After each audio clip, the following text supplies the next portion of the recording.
NEET UG परीक्षा फल घोषित होईछि 11 लाख अधिक छात्र छात्री कृतकार्य होइछन्ति छात्रंक तुलन में छात्री अधिक कृतकार्य होइछन्ति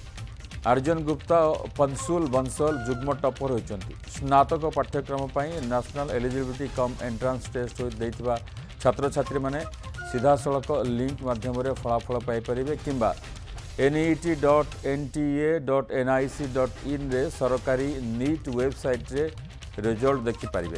पेपर लीक अभियोग 3 मे 20 लाख अधिक छात्र छात्री परीक्षा बातिल होगा पर नीट पुनः परीक्षा जून 21 2026 रे अपराह्न 2टारू संध्या 5:15 पर्यंत गोटे शिफ्ट अनुष्ठित होता। नीट यूजी प्रार्थी मूल ओएमआर उत्तर पत्र और स्कोर कार्डर स्कान कॉपी को संपुक्त प्रार्थी मैंने सहजरे पाइपर। योग्य होता 11,21,000 परीक्षार्थी मध्य 58% अधिक छात्री पास कर 138 जन प्रार्थी 720 ରୁ 690 ରୁ अधिक मार्क रखिंट और से 93% अधिक प्रथम थर पर नीट यूजी परीक्षा दे।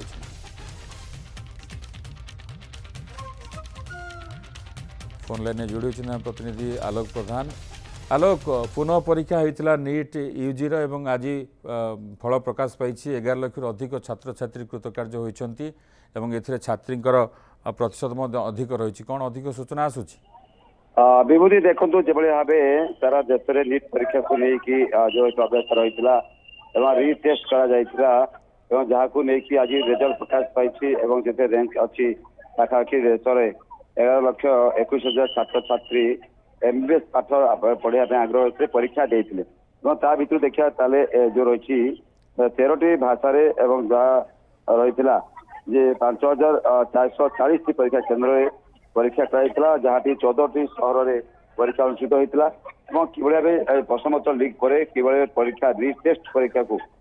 सुचारू रूपे करपरिक सीसीटीवी सर्वेलांस कथा कहतु परीक्षा केन्द्र को हेलीकप्टर प्रश्नपत्र पठेगा कहतु जेहेतु ओएमआर परीक्षा करा आसंता वर्ष ठारू जहाँ सूचना मिली कंप्यूटर बेस सीबीटी मोड में परीक्षा हे जहाँ अधिक स्वच्छता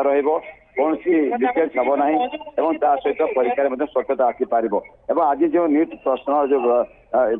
यूजी रिजल्ट प्रकाश पाई छात्र छात्री देखिए छात्री मैंने भल कर सूचना आसूची सहित 13टी भाषा परीक्षा करा जो 720% 690 58% रही तो आम मोटामोटी सूचना दे पार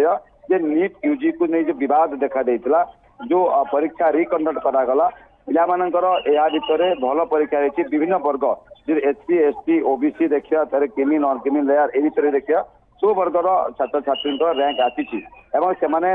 देशर विभिन्न मेडिकल कॉलेज रे नाम लेखापी अर्थात ना पूर्वर अर्थात डॉक्टर लगे जो पाठ पढ़ी पारे एमबीबीएस यूजी पर छात्र छात्री मैंने परीक्षा पाठ पढ़े विभिन्न एमबीबीएस कॉलेज नाम लेखापी योग्य विवेचित होते और मेडिकल काउंसिलिंग रैंक रही रैंक अनुसार से क्यों कॉलेज रे नाम लेखापी योग्य विवेचित होते से रैंक